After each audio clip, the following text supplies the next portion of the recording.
In the meantime, let's bring in the Leader of the Greens, Senator Christine Milne, who's joining us this afternoon from Melbourne. Thanks for your time. I just want to start on the asylum seeker issue. The outcome from these Bali process talks today don't seem to amount to a huge deal, but what do you think? I know you support the idea of regional cooperation on this.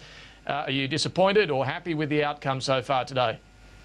Well, I'm disappointed from the point of view that Australia should be giving a safe pathway to people who are in those camps who are already found to be refugees, and that was the whole point of what the Houston panel recommended. We were supposed to be taking 3,800 people from the region so that people didn't feel like they had to get on the boats. And instead of that, we've only taken 266 people.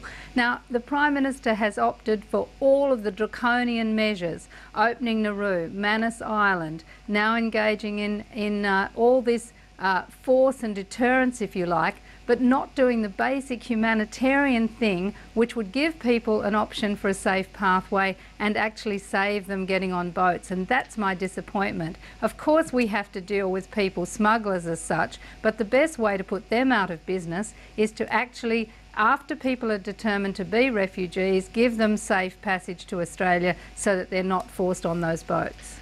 But just on the point you raised there, if Australia were to take some thousands more from refugee camps in Indonesia, presumably on top of those who are already arriving here by boat, would that deter anyone getting on a boat? It wouldn't appear to be a disincentive.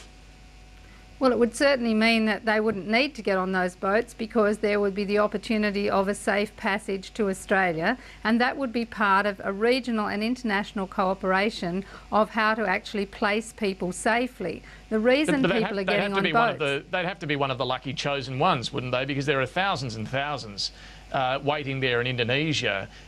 If they're not selected from one of the refugee camps, presumably they're just going to get on a boat.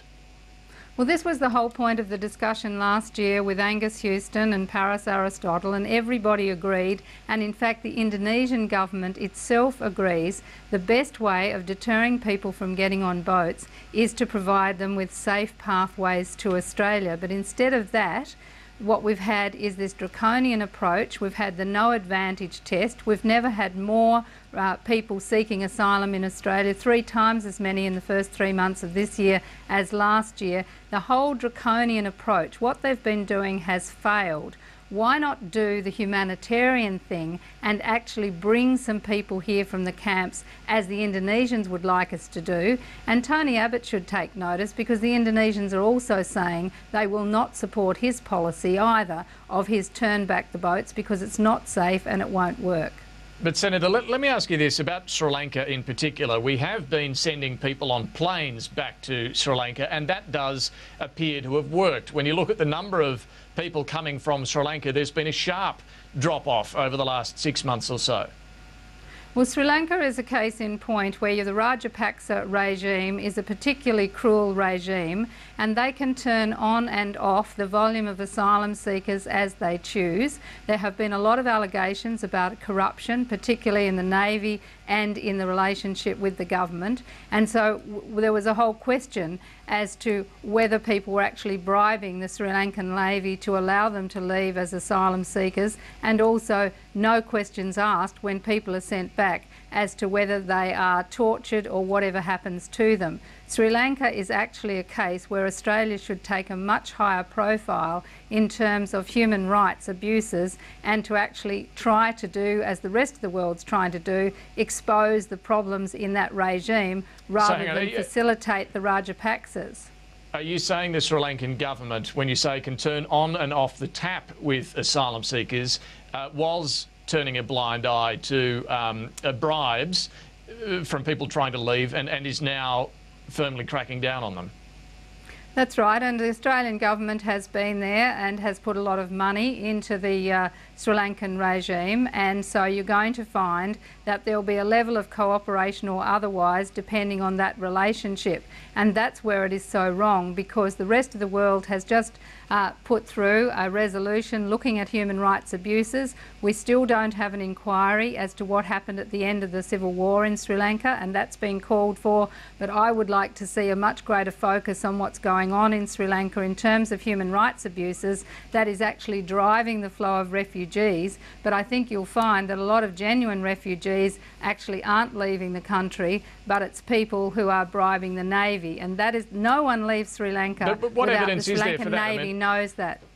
You say you want an inquiry, but you're making a pretty serious allegation there. Is there evidence to back that up? Well, I've asked this matter of the Minister in estimates processes. He says there's no evidence for it. There are statements from people in the bureaucracy who are saying that it is known that there is corruption in Sri Lanka that facilitates what I'm exactly saying in relation to asylum seekers, but let's see. I think Sri Lanka is a particular case in point, and Australia needs to really lift its focus on human rights in Sri Lanka.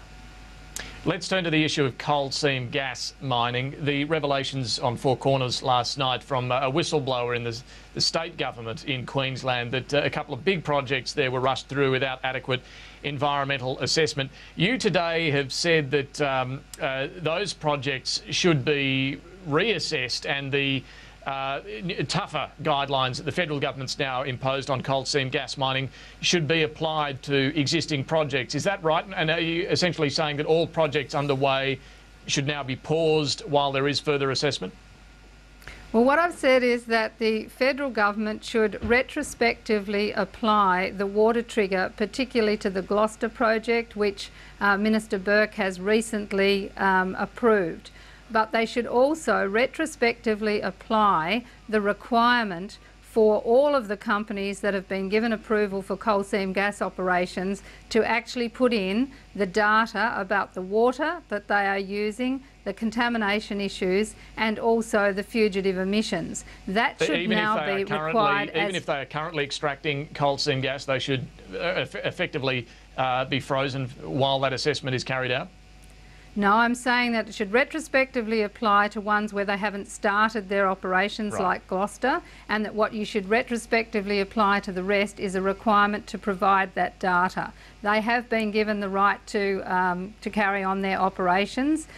It's wrong that they were given that approval without the adequate data, but nevertheless they have been. What I'm saying is we need to now get that data to know exactly what they are putting out there in terms of fugitive emissions, so that the carbon pricing can apply appropriately, and also in terms of water ramifications, because we simply don't know. A few other issues, just quickly. 457 visas. Rupert Murdoch today has accused the government of disgraceful and racist language on this issue. Do you agree with Rupert Murdoch?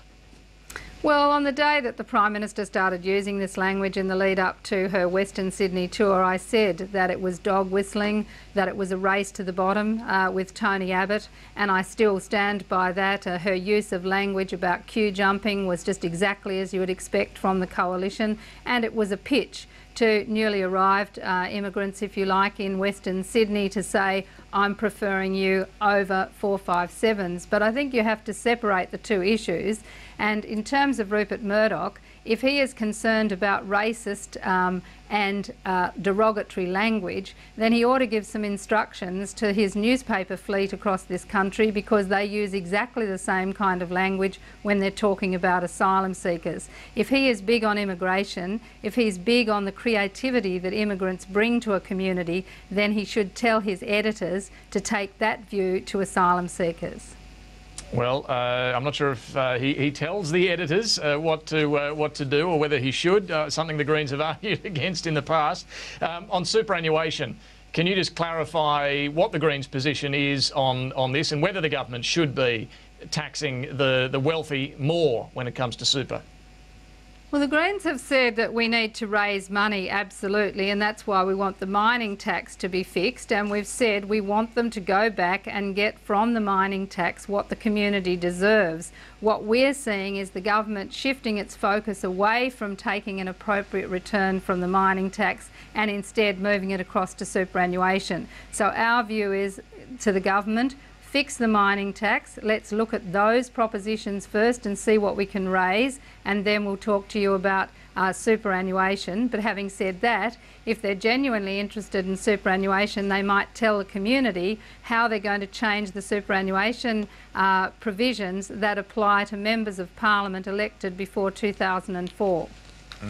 And just finally, the first West Australian uranium mine has been given the go-ahead today by the federal government with a number of environmental conditions. This is at Wiluna. What's your reaction to that?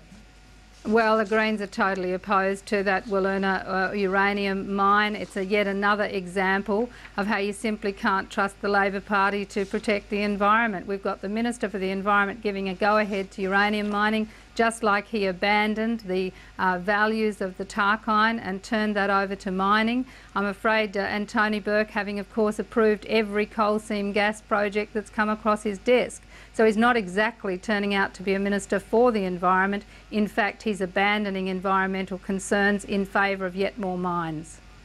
Greens leader Christine Milne, thanks so much for joining us this afternoon. Thank you, David.